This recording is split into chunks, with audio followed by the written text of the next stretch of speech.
बिस्मिल्लाहिर्रहमानिर्रहीम अस्सलामुअलैकुम। मैं हूं फैज़ान नईम। आप देख रहे हैं kitchen with Faizan. Kitchen with Faizan पे आने के लिए आप सबका शुक्रिया। चिकन को वॉश करने के हवाले से एक चीज़ आप सबके साथ मैं शेयर कर दूं कि चिकन को हमने जब वॉश करना है, नॉर्मल सा सिरका और थोड़ा सा नमक डाल के चिकन को हम पानी में डिप करेंगे कम से कम 15 मिनट। ये चीज़ बहुत ज़रूरी है, चाहे आप अपने घर में बना रहे हैं, चाहे आप अपने फास्ट फूड सेटअप पे बना रहे हैं, ये चीज़ बहुत ज़रूरी है। चिकन को सिरके के साथ वॉश करना है ताकि इसका ब्लड भी निकल जाए, स्मेल भी निकल जाए और चिकन थोड़ा सॉफ्ट हो जाए। चिकन सिरके वाले पानी में जब डिप रहेगा वो थोड़ा सा सॉफ्ट हो जाएगा, कुकिंग इजी हो जाएगी, यानी ये अच्छे से कुक होगा जब हम इसे कुक करेंगे। मैरिनेशन की बात करें तो इस पे हम पेरी पेरी सॉस लगाएंगे। 1 किलो चिकन में मैंने टोटल 6 चम्मच पेरी पेरी सॉस लगाई है कि ये विंग थोड़े स्पाइसी होंगे। नॉर्मल विंग्स की निस्बत आप स्पाइसी ही रखेंगे तो आपको टेस्ट आएगा, वरना ये फीके फीके लगेंगे।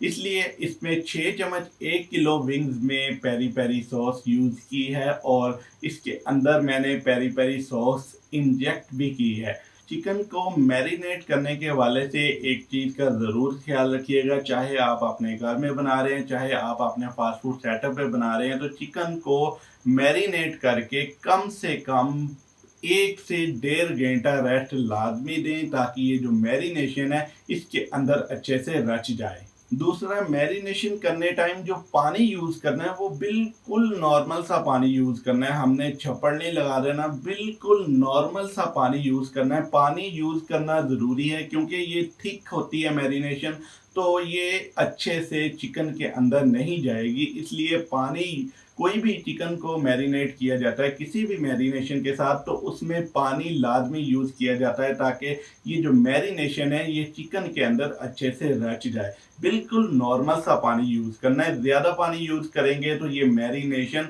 वेस्ट होगी, इसलिए बिल्कुल नॉर्मल सा पानी यूज़ करना है। चिकन को वॉश करने के बाद इसको हमने मैरिनेट किया है। अब हम इसकी कुकिंग की तरफ आते हैं। इसकी कुकिंग के हवाले से चंद अहम बातें आप सबके साथ मैं शेयर कर दूं। इसके लिए हमें सिर्फ मैदा चाहिए और कोई चीज़ नहीं चाहिए।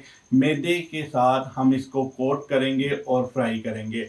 फ्राई करने के लिए हमें ऑयल चाहिए। घी में हमने इसको फ्राई नहीं करना, कुकिंग ऑयल में फ्राई करना है। ऑयल के टेम्परेचर की बात करूं तो ऑयल का टेम्परेचर 145 होना चाहिए। अगर आप अपने फास्ट फूड सेटअप पे बना रहे हैं या आप अपने घर पे बना रहे हैं, टेम्परेचर 145 से ज़्यादा नहीं होना चाहिए। टोटल 8 to 9 मिनट में हॉट विंग्स हमारे कुक हो जाएंगे।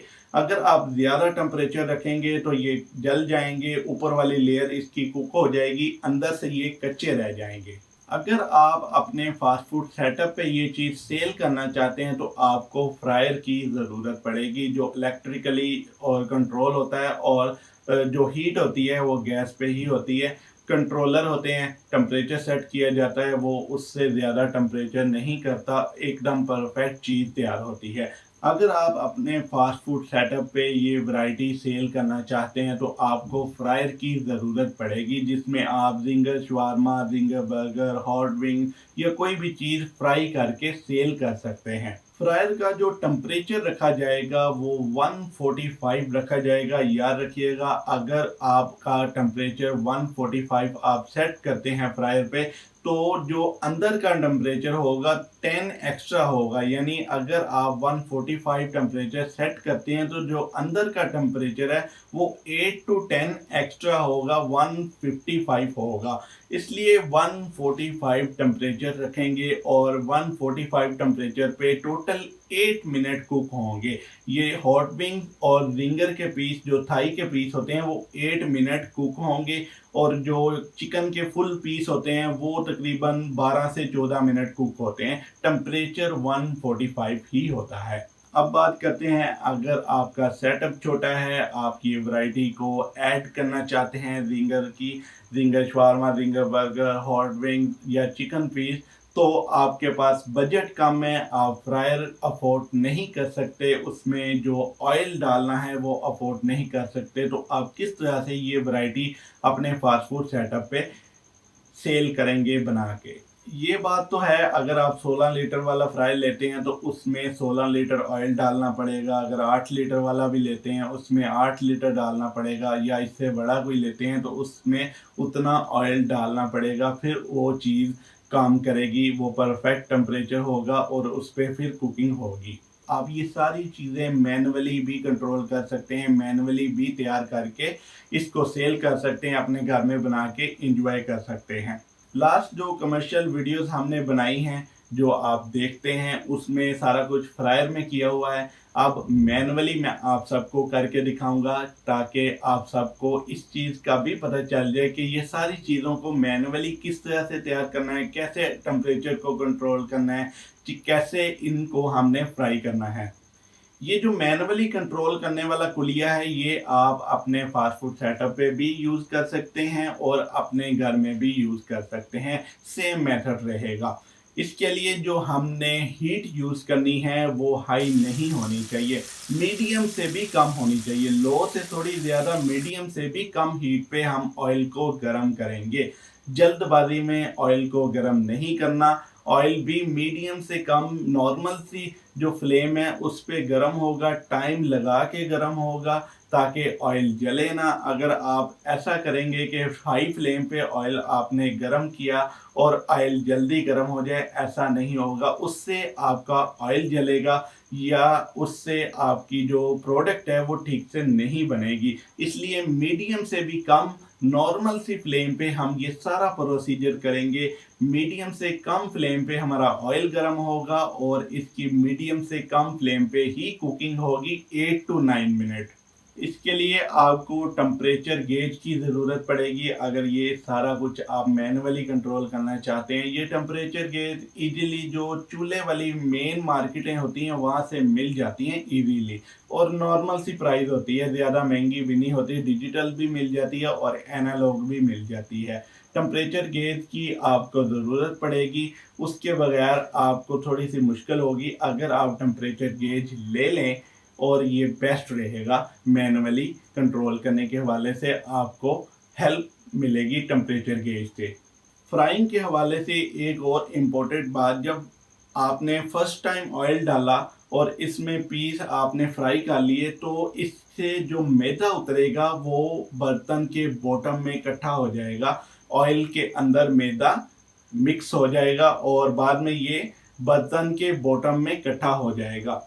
इसलिए फ्लेम को मीडियम रखना है, मीडियम से भी लो रखना है, यानी नॉर्मल सी फ्लेम रखेंगे ताकि मैदा ना जले। याद रखिएगा, अगर आपका ये मैदा जलेगा, आपका ऑयल ब्लैक होगा और आप जो भी चीज़ इसके अंदर डिप करेंगे वो चीज़ भी खराब होगी, उसका टेस्ट भी खराब होगा, जलने की स्मेल आएगी और वो मैदा हाई फ्लेम होने की वजह से उस चीज़ के साथ चिपक जाएगा। इसलिए फ्लेम को हमने लो रखना है।